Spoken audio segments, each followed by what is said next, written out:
Congresswoman, my first question is about the Armenian Genocide resolution. Now that we have 226 co-sponsors, what's next? Well, what needs to be next is a few things, very important things.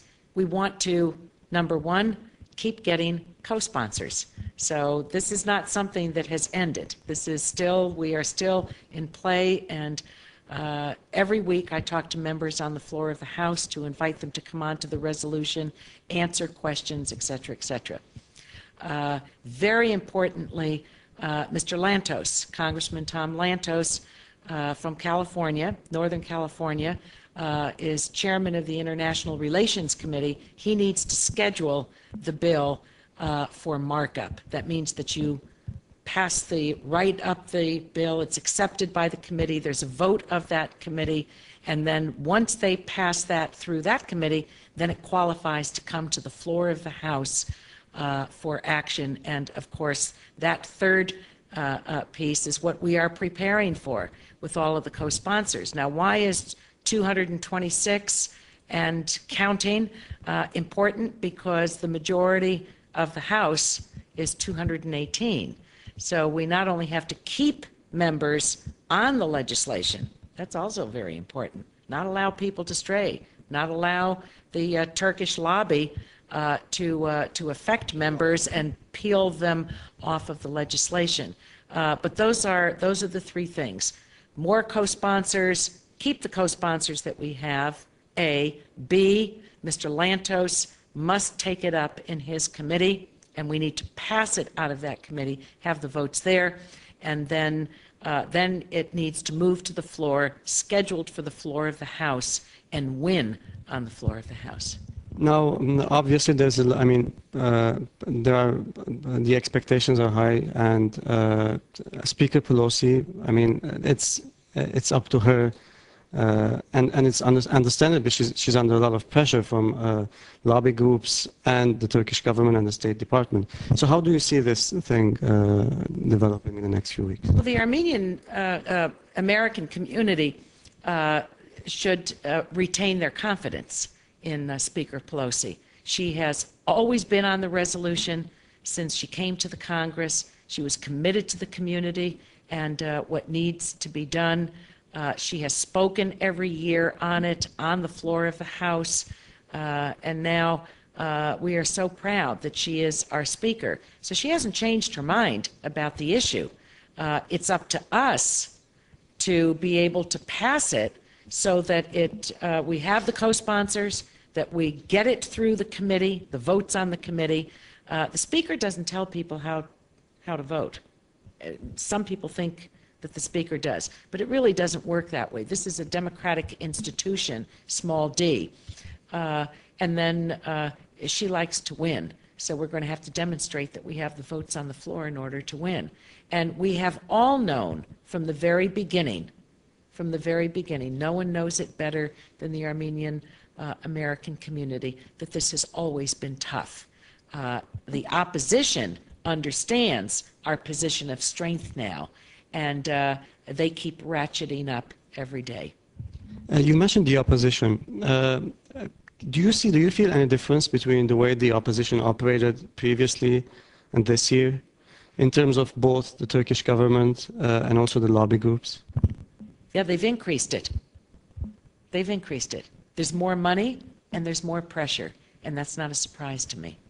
And what are your thoughts about the letter signed by 8 former secretaries of state? I'm not surprised.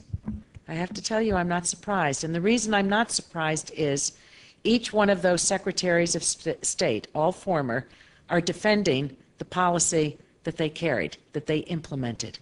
We haven't had one administration that was with us. This is how high the climb is. And so while I would like to have had it be different, it's not a surprise to me because every single administration has sided the other way. They have not been with us. That's why we know that it's up to us to launch this and to move it. And I think they're sending this letter shows the the amount of the lobby. I mean, there's a lot of money in this. There's a ton of money in this, in plain English. So, yeah, we've always known we've had a tough fight. They've been successful for 25 years in the Congress.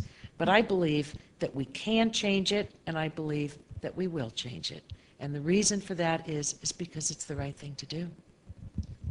Congresswoman, why is it important for the United States Congress to recognize a crime against humanity that took place 92 years ago in a different part of the world?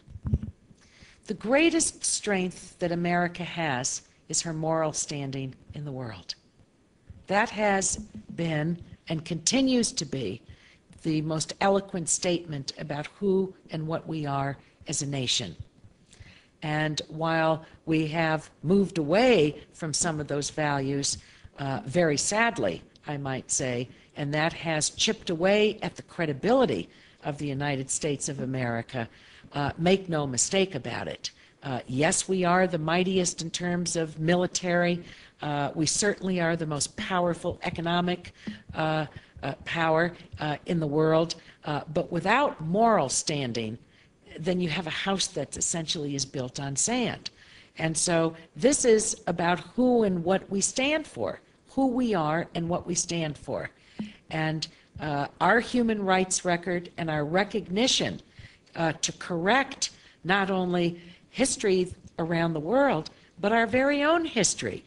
We had to fight to acknowledge that slavery was wrong in our country. So we have a very, very long record on this, and that's why it is important. That's why it is important. What did Hitler say?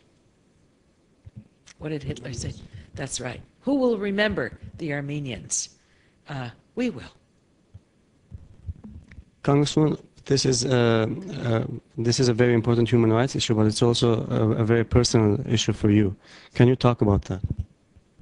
Well, as you know, I am half Hai and half Asuri.